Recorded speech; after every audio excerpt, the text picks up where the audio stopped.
Altman-esque. Mm-hmm. Do you buy that? Is it? Are you influenced by what you saw Robert Altman do? Yes, but it's funny because I really was thinking a lot about Nashville when I wrote Boogie Nights. You know, Yeah. I was sort of going, blatantly either ripping it off or totally being influenced or whatever. But I think what happens is it's in my DNA, you know. It's that I grew up watching those movies and seeing those movies. So, you know, it's just informed me and informed how I want to tell stories. So I've learned from that, and hopefully I can bring something new to the All right, table. take a look. But I think what it is, obviously, is it a style of movie making you like to tell a lot of stories at one time? Yeah. And somewhere find out that the characters have some connection, or they are in fact, in the way you create the mosaic, Right. they have a body, they have a connection that you don't necessarily pick up. Right. At the Well, beginning. I like it unique to this movie, and that's what I started to do with this movie was, I mean, a very specific thing. It's not as if I'm such a massively dedicated to ensemble movies. It truly was the idea with this movie, to have all of these different lives and try and see how they could either connect. Sitting down to write, knowing exactly how they'll connect, or sometimes discovering it myself. And the Altman-esque thing, there was somebody that said, you know, this is like Altman on amphetamines. So I appreciated that. So he'll smoke pot and I'll take amphetamines, you know. All right. Roll tape. This is Julianne Moore and, as we said, Phil Hoffman, in which she tells him, who's the nurse, remember this, that she is leaving Earl. You have this reputation, and it's flattering to you, of getting great performances out of actors. Mm-hmm. That's one of the things they say you do well. Mm-hmm. What's that about? I think it's about the relationship that I have to the actor, you know, because most of us are friends, and there's just this accident that's happened or whatever it is. I don't know, that they trust me, you know, and I trust them. So, and what that means is we don't second guess what we're doing. It just becomes what you do. It's funny because as someone was saying, you know, how do you get these performances? And I think that my first job is to be a really good writer to the actors. You know, to not describe it in the script. So many times you see so much description of what the character's supposed to be feeling and stuff in screenplays, and it's just a big mistake. It has to be done through dialogue and what they do. What are they going to do? Are they going to walk across the street? You know, then that's a character trait. You know, they're making that decision. And so the scripts that I write for them are very clean. They're sort of very clean of a lot of sort of flowery explanation of what they're supposed to be feeling. I think the actors really appreciate that. It lets them do their job. It enables them to just act, you know what I mean? And what happens is that I think because we've spent so much time sort of being drunk in front of each other and at parties and at family gatherings and these sorts of things, that everything that a camera isn't exactly rolling a lot of the times, or it doesn't matter that the camera's there. I don't know if I've explained that exactly. But you were saying that you create an atmosphere of openness and vulnerability and friendship, all of that. Yeah. That makes what happens on camera easy. Well, I hope so. I hope so, because I think that I'm so in awe of what they do, and acting is such a hard job. I mean, it's really, really hard, and I'm a really big fan. First and foremost, I'm just a fan who's kind of excited to watch them be great, you know, and I think that they're just, that they appreciate that from me, and so, so it just ends up being really nice. You think you can make a case that the best directors feel the way you do? I've heard Robert Altman say the same thing. Mm-hmm. In awe of actors. Because there's some directors, I suspect, who treat actors and believe actors are children, period. Yeah, that is true. And I hear stories like that, and it always scares me, or it makes me feel bad, generally for these actors that I know who are my friends. Yeah, but you know, there's a little bit of voodoo magic in acting that I really don't understand, and I think every you know, director is just a frustrated actor. Anyway. You think so? Yeah. I mean, I know I am, you know, and I would never admit If you could be, you'd like to be up on the screen.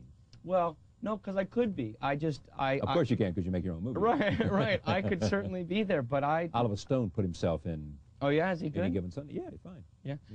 No, I think that I'd just rather leave it to them, because like I said, there's that sort of voodoo magic thing that they do that I don't.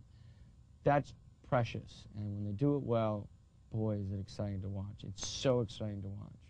And do you know what it is, that voodoo magic, or you know you've just got it stimulated? No, I don't know what it is, and I don't want to know. You know, I just know it when I see it, and I know that if I'm a good fan and it's a great atmosphere, and it's and the only direction I should really ever give to an actor is keep it simple, or you know, that's good direction. Don't go over the top. Don't go over the top, just because it's very easy to get carried away with a performance. You know what I mean? Whether you're crying, you can start to cry too much. It's just very easy to follow through on the emotion. You know, Tom's stuff, all of Tom's stuff is very sort of big in the first half of the movie. It's sort of grandstanding, right. and that character's so easy to get carried away with. You know, and every once in a while, I just have to say it's okay. Just bring it down just a little bit. You know, that's the job. This is a 3-hour movie, so we want to show a lot of clips. This is a story, an interesting story about a game show, and you see this kid who is coming to the reality that this is more his father than it is him. The kid is played by Jeremy Blackman, another great casting stroke. And what you have is Bill Macy, who was a former contestant. And in this scene, you see Stanley entering the game show and being shown around by Cynthia, who is Felicity Hoffman, who's Bill Macy's real-life wife. Roll tape, here it is. Let me talk about music in this film. Amy Mann. Yes. I could go on forever. She's really just at the start of the movie. I think what had happened was that I had a million ideas floating around in my head, and she's a really close friend of mine, and just a great songwriter. And she had stuff lying around that really B-sides or new stuff that she was working on, and it was something for me to latch on to, you know, as a way for me to go, okay, somehow that makes sense to me, all these ideas buzzing around, and here's something to hold on to, Amy's songs. And I sort of set out at first to adapt her songs, thinking that I would adapt like you would adapt a book, you know, I would just adapt these songs. And to a certain extent, it could be called that, but it was really this line, this first line of her song, Deathly, and it goes, now that I've met you, would you object to never seeing me again?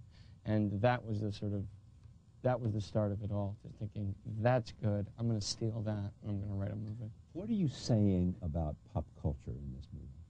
You know, it's about television. There's a little bit of network in it. I mean, you know, you got a television mogul played by Jason Robards who's dying. You know, there's his trophy wife. And I don't know. I don't mean message, but just what is it that's inside of you that comes out here that is shown through relationships, but says something about, and Cruise's character, for sure. Well, you know what's inside me is someone who's 29 years old who's grown up on movies and television. Do you know what I mean? So that's there on display. Is a sort of, I think, a sort of channel-changing mentality. Maybe that's why there's so many different stories. Do you know what I mean? It's sort of trying to, kind of in a way, reflect sort of TV sort of information overload in a movie. You know. That's one thing that's at work. If you looked at this movie at this moment, the one that is in the theaters today, it's the movie you wanted to make. Exactly. Is it the movie you set out to make? Exactly. Yeah. You did not at any point say, damn it, I've got these great episodes and these great movies and these great performances, and it's all great, but I don't know what to do with it. Where do I go for the last 30 minutes? Yeah. No. I mean, how do I have a climax here that brings it all together? What are you?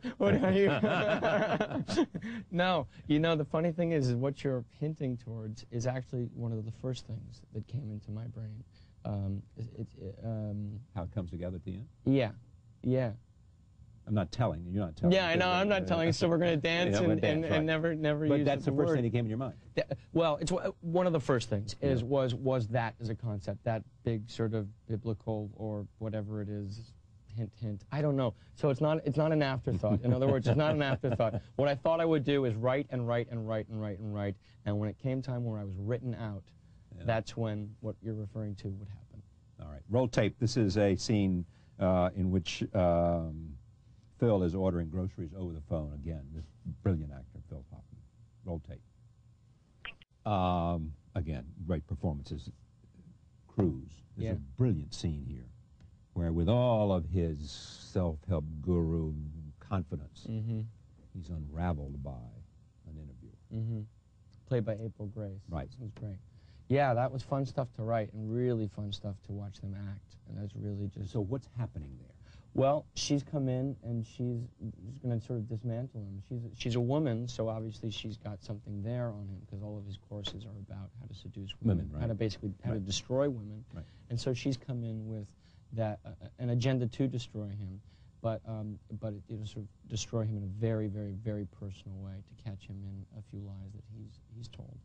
And it's rough. I think what's great about her performance and sort of what's sort of wonderful in those scenes is that she should nail him. You know, she should nail him. I mean, he's a liar and he's a bad guy for what he's doing, but the way that she does it is really delicate and it really appears to his heart and smart. And you can see that she actually feels a little bit bad about having taken him down. There's a wonderful moment where, she's such a great actress, April Grace. You just see this delicate moment where she says, boy, I needed to do this, and he deserves it, but I actually feel terrible. Because she reveals a pretty desperate and sort of terrible secret about him. Roll tape, one last film. This shows Jason Robards when he tells Phil, who's a nurse, about his first love. What does this take out of you, making a movie like this? A lot of weight. Yeah. Physically, it takes so much out of you, and emotionally or in your head, it becomes,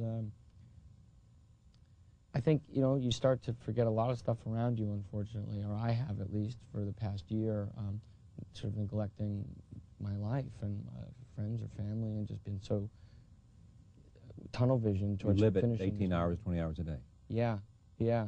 And it's a hard thing because you come home and you wanna be able to have dinner and talk with your girlfriend, but you just fall asleep.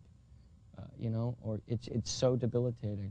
And I don't want to complain because this is a great job to have, but you start to, now that it's over, I'm starting to look back at some of the pieces that I've dropped along the way of my life and trying to figure out maybe a new way to try and do it, you know, to be as dedicated and committed, but also to have a life, you know. It's been part of your life for how long? Since about 2 years. 2 years, from writing the script. Yeah. You know. Do you want to direct anything that you don't write? Not right now. I don't think so. I don't think so. Writing is too much fun. It's too wonderful and it's too solitary, and I enjoy that time so much that I need it, you know, because when you go to make the movie, that's a group experience, you know, and so you need the alone time. And so when I write, it's wonderful. Congratulations. Thanks so much. Thank you for having me. Thank you. Thank you for joining us. See you next time.